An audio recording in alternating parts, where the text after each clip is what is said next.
Bible में मूसा की कहानी बहुत ही रोचक, साहसी और ईश्वर पर विश्वास की मिसाल है। मूसा का जन्म और बचपन। मूसा का जन्म उस समय हुआ जब इस्राएल लोग मिस्र की गुलामी में थे। फिरौन ने ये आदेश दिया कि इस्राएली बच्चों को मार दिया जाए।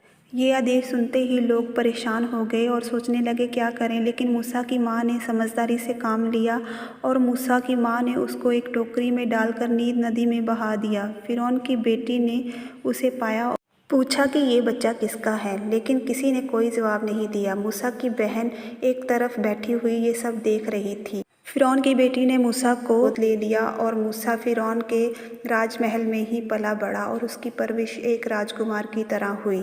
एक दिन मूसा ने देखा कि एक मिस्री अपने गुलाम यहूदी को मार रहा है। मूसा को क्रोध आ गया और उसने मिस्री को मार डाला और डर के मारे देश से भाग गया।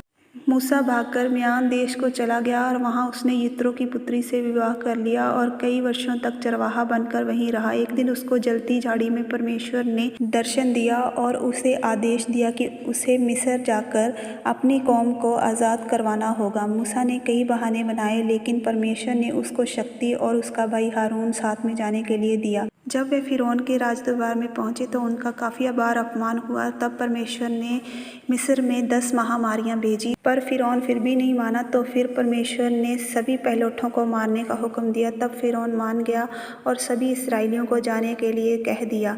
तब जब जाने लगे तो फिरौन के मंत्री ने उसे समझाया कि ये आपने क्या किया। तो फिरौन को फिर से समझ आई और उसने उनको रोकने की कोशिश की। तब मूसा ने परमेश्वर से प्रार्थना की और परमेश्वर ने लाल समुद्र को 2 भागों में बांट दिया और सारी इस्राएली कौम लाल समुद्र से पार निकल गई और फिरौन और उसके सिपाही समुद्र में डूब गए। इस तरह परमेश्वर ने इस्राएली कौम को मिस्र की गुलामी से आज़ाद करवाया। इस तरह मूसा इस्राएली कौम को लेकर आगे बढ़ता रहा और परमेश्वर उसके संग संग बना रहा। वह सीनै पर्वत पर गया और परमेश्वर ने उसे 10 आज्ञाएं दी जिनको मानने के लिए कहा गया और वह इस्राएली कौम को कहने लगा कि इन आज्ञाओं को मानना हमारे लिए आवश्यक है। इसी तरह हमारे जीवन में भी बहुत सारी परिस्थितियाँ आती हैं जैसे मूसा के जीवन में आई।